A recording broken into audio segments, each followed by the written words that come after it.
BFM Business, BFM Bourse, partageons nos valeurs.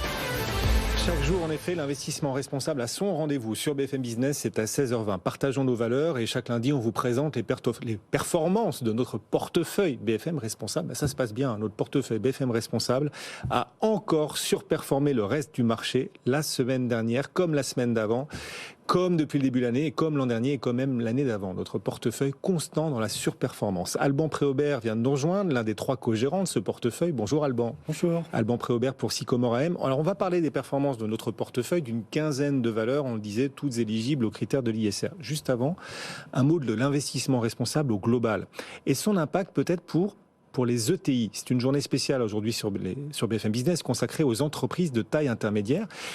Comment se positionnent-elles les ETI face à l'investissement responsable ? Sont-elles mieux-disantes ? Ont-elles l'agilité suffisante pour transformer positivement leur business ? Ou au contraire, ont-elles plus de difficultés que les toutes petites entreprises et moins de moyens que les grandes entreprises du CAC ? Comment est-ce qu'elles évoluent face aux exigences ESG ? C'est une question intéressante parce que justement les sociétés de petite taille, les ETI, sont historiquement moins couvertes par les agences de notation extra-financière sur laquelle se base un grand nombre de gérants pour faire leur sélection ISR. Également, c'est des sociétés qui ont eu moins de contraintes sur le reporting RSE et qui ont moins de moyens tout simplement pour consolider une batterie d'indicateurs RSE, publier des centaines de pages de rapports de développement durable. Et pour autant, c'est des sociétés qui souvent ont des très bonnes pratiques. Mais il faut prendre le temps d'aller chercher l'information, de faire des rencontres avec le management, d'aller sur site, voir effectivement ces bonnes pratiques. Et il y a beaucoup de petites sociétés qui effectivement sont très avancées sur les enjeux RSE, mais qui n'ont pas forcément formalisé tout ça dans des documents. Mais par contre, l'ADN, vraiment, il est présent et il est responsable dans de très grandes entreprises de petite taille. Parce que le problème de la réglementation, c'est qu'elle va de plus en plus, en effet, et tant mieux, pousser les entreprises à améliorer leurs pratiques, très bien, mais encore faudra-t-il que ces entreprises apportent la preuve, à travers un certain nombre de data, de leur impact positif. Mais ces data, il faut les acquérir, il faut les trouver, ça coûte de l'argent. Toutes les entreprises n'ont pas les moyens. Alors, les toutes petites entreprises, peut-être encore moins, mais au moins sont-elles agiles. Qu'en est-il des ETI, des entreprises de taille intermédiaire que vous suivez particulièrement, vous, pour Sycomore AM ? Oui, et effectivement, ça aussi, c'est un point fort, je pense, sur cette classe d'actifs des ETI, c'est qu'elles sont effectivement beaucoup plus flexibles que les grandes multinationales. C'est vrai que repenser un peu son ADN, instaurer de nouvelles valeurs d'entreprise, repenser aussi l'offre produits et services pour qu'elle soit mieux adaptée aux grandes tendances. Ça va assez vite finalement, c'est assez facile à faire dans une petite entreprise, c'est beaucoup plus complexe quand on pilote un gros paquebot, une multinationale qui est assez difficile à manœuvrer, changer l'état d'esprit des employés, c'est aussi plus compliqué. Donc là aussi, c'est un avantage vraiment concurrentiel fort pour les ETI qui doivent d'ailleurs s'aligner de plus en plus avec ces grandes tendances sociétales et environnementales parce que c'est aussi important pour eux, pour faire du business, pour répondre aux appels d'offres des grands donneurs d'ordre qui instaurent de plus en plus des critères RSE dans leurs exigences, dans les contrats, et idem pour les banques dans les financements. Mais question basique, dans notre portefeuille BFM Responsable, on a des ETI, on a choisi d'investir dans des entreprises de taille intermédiaire ? En effet, on en a. On peut citer l'exemple de Voltalia ou d'Equasens. Et justement, c'est intéressant parce que c'est des acteurs vraiment lisibles qui sont des pure players. Donc Voltalia dans le développement d'énergies renouvelables, Equasens qui est l'ancien Pharmagès, donc dans l'édition de logiciels pour la santé, pour structurer, améliorer l'offre de soins en Europe. Et là, vraiment, c'est assez facile finalement de faire l'analyse ESG des pratiques et des offres de produits de ces acteurs. C'est un business lisible, unique, alors que souvent sur les large caps, les grosses entreprises, il y a plein de business, donc certains sont très vertueux, d'autres le sont moins. Et il faut faire une somme de toutes ces pratiques. Voilà, les ETI face aux enjeux ESG et notre portefeuille BFM Responsable qui cartonne, en tout cas qui a moins reculé que le reste du marché la semaine dernière et qui, depuis le début de l'année, notre portefeuille gagne 10,5%, là où l'Eurostock 50 ne gagne que, entre guillemets, 8,5%. C'est-à-dire que on a mieux fait que le marché en 2020, on a mieux fait que le marché en 2021, en 2022 et on démarre 2023 en faisant également mieux que le marché, que ce soit dans les séances de hausse ou dans les semaines de baisse comme la semaine dernière, on a moins reculé que le reste du marché.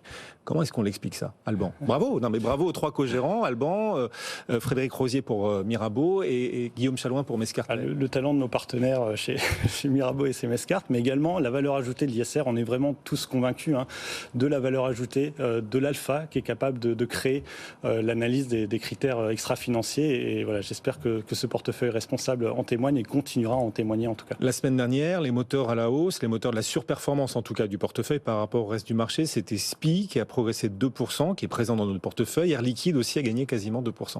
Oui, alors SPI avait un petit peu de retard. Le titre avait souffert en début d'année d'une annonce d'émission obligataire un peu dilutive. Alors sur le long terme, c'était plutôt une bonne nouvelle parce que les coûts de financement, les frais financiers vont baisser, donc ce sera même une opération plutôt relative, mais à court terme, c'était assez dilutif, donc le titre avait un peu souffert.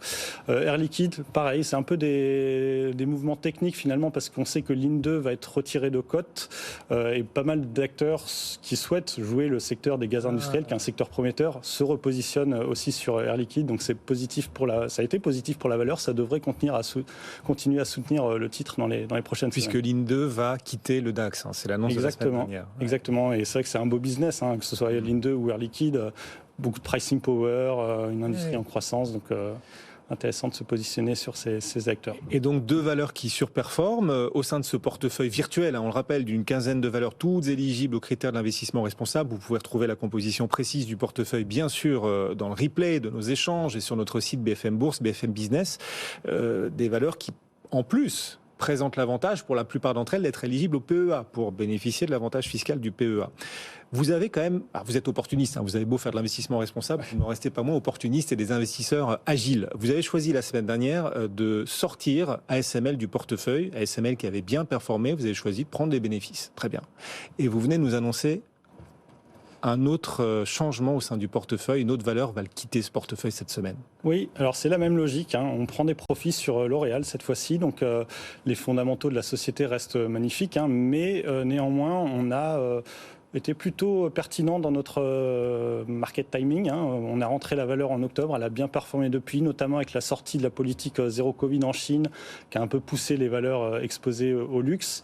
Et donc aujourd'hui, on n'a plus trop d'upside à court terme sur cette valeur, donc on préfère prendre des profits et sortir L'Oréal en effet. L'Oréal qui avait gagné 14% depuis le 1er janvier. Et du coup, on a déjà des velléités, des envies d'arbitrage. On sort L'Oréal comme on l'avait sorti à ASML pour racheter certains titres ou on attend avant de remplir notre besace? Alors un peu de prudence à court terme quand même, parce que c'est vrai que voilà, ça va très vite, ça a été très vite en ce début d'année, plus 10% en moins d'un mois, c'est génial, on a beaucoup d'ambition, de performance, mais là quand même ça a été très vite, il y aura peut-être une petite pause, peut-être des meilleurs points d'entrée, mais on est quand même on reste actif, on reste à l'affût de beaux points d'entrée, et notamment sur les petites et moyennes valeurs justement, où il y a vraiment un rattrapage qu'on attend assez fort sur cette classe d'actifs.